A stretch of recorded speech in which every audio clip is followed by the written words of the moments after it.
Bore da i chi gyd, yna gyfnod gohelaeth o wythnosau wedi pasio erbyn hyn, a wedi cael cyfle i siarad ar mwyafrif llethol ohonoch chi dros y ffôn, a mae pawb i weld yn ymdopi yn rhyfeddol. Diolch i chi am eich cefnogaeth a diolch am y sylwadau caredig. Mae'n gwneud y myfyrdodau yma yn werth i creu ar eich cyfer chi. Gobeithio bod chi'n mwynhau'r neges. A dyma'r myfyrdod ar gyfer y sul yma, sef Mai y Degfed. Chriwn ni gyda gair o weddi. Bendithion myfyrdod y bore yma, bendithion cwmni a'n gilydd, bendithion haddoliad. I ni'n gwerthfawrogi dy bresenoldeb yn ein plith, yn ein cartrefi, arwain i ddeall geiriau ein hoffrwm heddiw.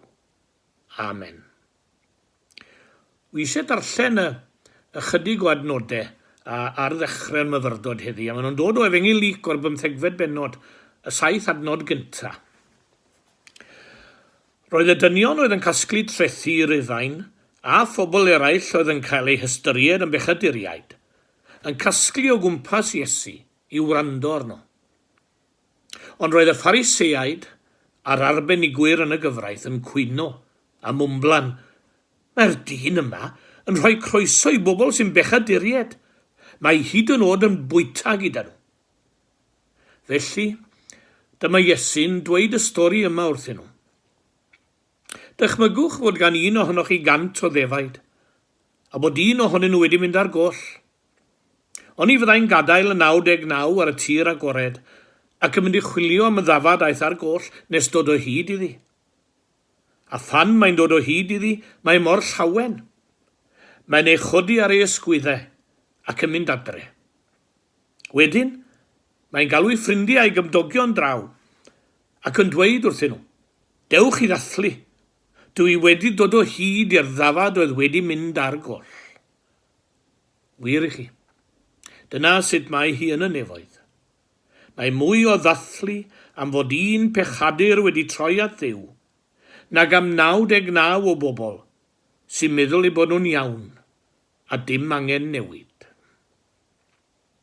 Dwi'n mawr obeithio gwelwn ni senario tebyg i hynna yn dilyn y cyfnod anghysurus yma.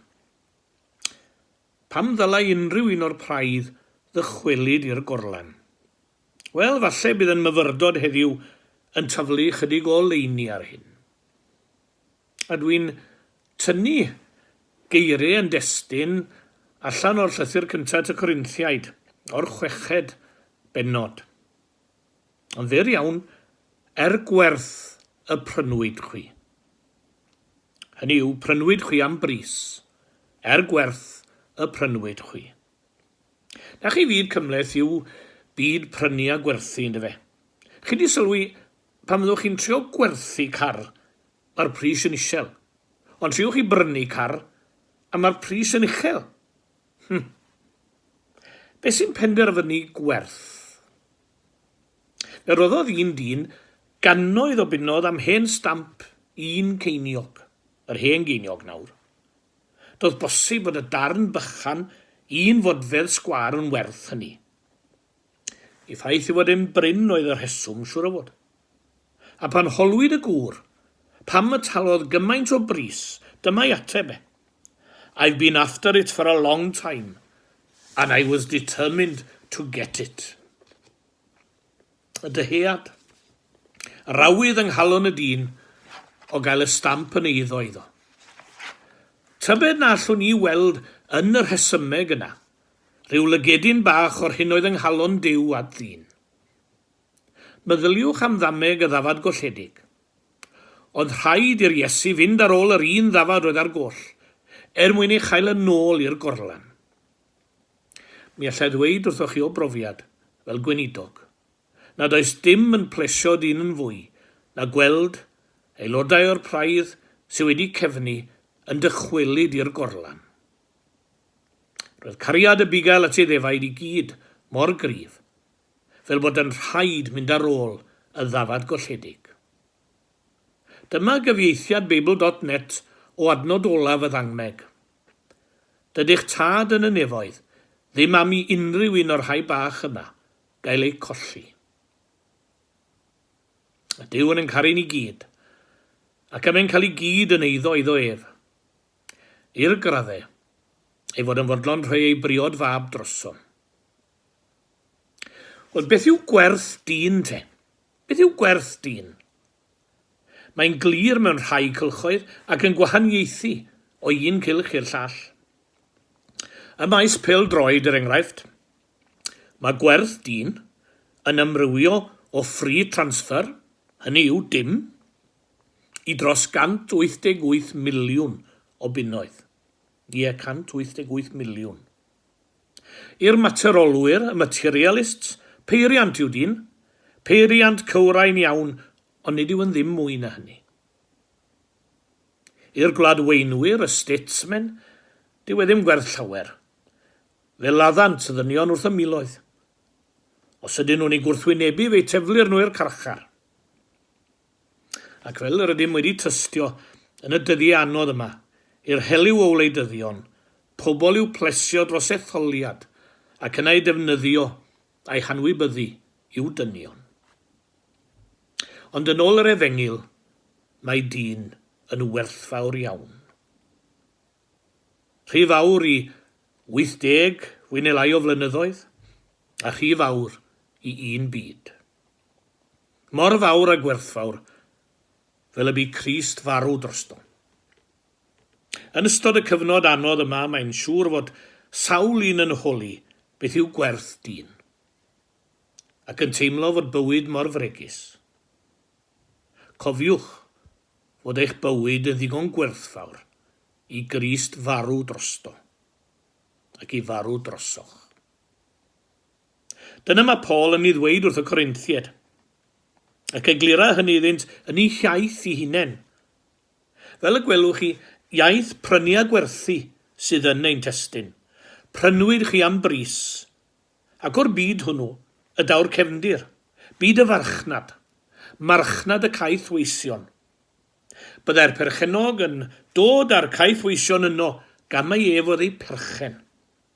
Fe ddechreuai'r arddwerthiant trwy fod un yn cynnig pris, un arall yn codi'r pris, ac yn y diwedd byddent yn taro bargen a prynu dyn gwerth.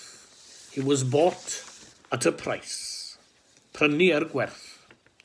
I fobl oedd yn gyfarwydd iawn â hyn y dywedodd Paul, rydych chithau wedi'ch prynu.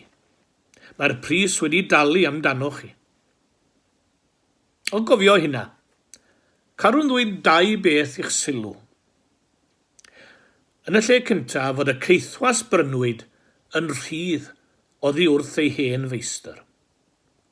Munud y talwyd y pris, roedd y ceithwas wedi gorffen ar hen feistr a'i hen ffyrdd i gyd, a'i hen fywyd. Roedd y gŵr dalodd y pris amdano wedi ryddhau, ei waredu oddi wrth ei hen fywyd. A mae hyn yn dwyn ar gof i mi'r geiriau. Wele, yr hen bethau a eithant heibio, gwnaethwyd pob peth yn newydd. Dyna wnaeth Iesu'r gwaredwr i ddynion, i rhyddhau, i gwaredu trwy dalu'r pris, prynu'n bywyd, talu'n dyled. Meddai adnod ar gychwyn llythyr cyntaf Pedr. Gan wybod nad a phethau llygredig megis air ac arian eich prynwyd, eithera gwerthfawr waed Crist. Nawr yr ail beth, fod y ceithwas yn rhydd oddi wrth ei hen feistr, ond nid gwir fod ganddo bellach feistr newydd. Yr hyn o ddysgar efengil yw fod hynny'n wir amdanom ni. Mae Iesu Grist yn waredwr, ond mae yn arglwydd hefyd. Gair, cyfystyr ac arglwydd yw meistr. Nid yw canfod Iesu'n waredwr, ond man cychwyn i'r Cristion, ac oni dyna'r gwir yn Paul ei hunan ar y ffordd i Damascus, lle gorffennodd Iesu farw, lle dechreuai Sinai fyw. Geiriau byth gofiadwy Eifion Wyn. Dyna'r un, rwy dwi wedi bod yn sôn amdano yn y Myfyrdod yma. Iesu Grist, yr arglwydd a'r gwaredwr, a'n prynodd iddo ef ei hunan. Mae'n bwysig y bod yn sylweddoli hynny, ac yn cofio hynny, yn ystod ein hofnau a'n gofidiau. Ie, y fendith fwyaf yw gweled yr Iesu. Chi'n bod, mae llun wedi bod yn ymddangos ar wefannau cymdeithasol a mae gofyn i chi graffu arno am hir. A'r syniad yw eich bod yn gweld wyneb Crist yn y diwedd. Ydy, mae'n anodd ei weled, ond muned yr ydych wedi ei weld.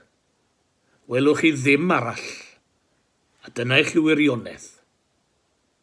A dwi'n gorffen gyda geiriau Morgan Rhys. A'i denwau'r byd i gyd yn ddim, dyrchafer brenin nef. Mae pob cyflawnder unig byth yng nghadw yn ddo ef. Gweddiwn. Diolch i ti am harwen yr hyd llwybr ata ti heddiw eto. Diolch dy fod yn aros amdanom yn amyneddgar. Diolch i ti am bob bendith a gawsom ar hyd yr wythnos aeth heibio, ac yn ystod ein cydaddoli heddiw. Maddau ni os ydym wedi anghofio amdanat yng nghanol ein hofnau a'n gofidiau. Diolch am ein atgoffa, dy fod ti wedi talu pris drud amdanom. Y cariad mwyaf unrhyw un ei ddangos ydy bod yn fodlon marw dros ei ffrindiau. Bydd yn gefn i ni yn ystod yr wythnos sydd yn agor o'n blaenau. Bydd yn bresennol wrth bob bwrdd ac yn wyliwr wrth erchwyn pob gwely. Yn enw Iesu Grist ein harglwydd. Amen.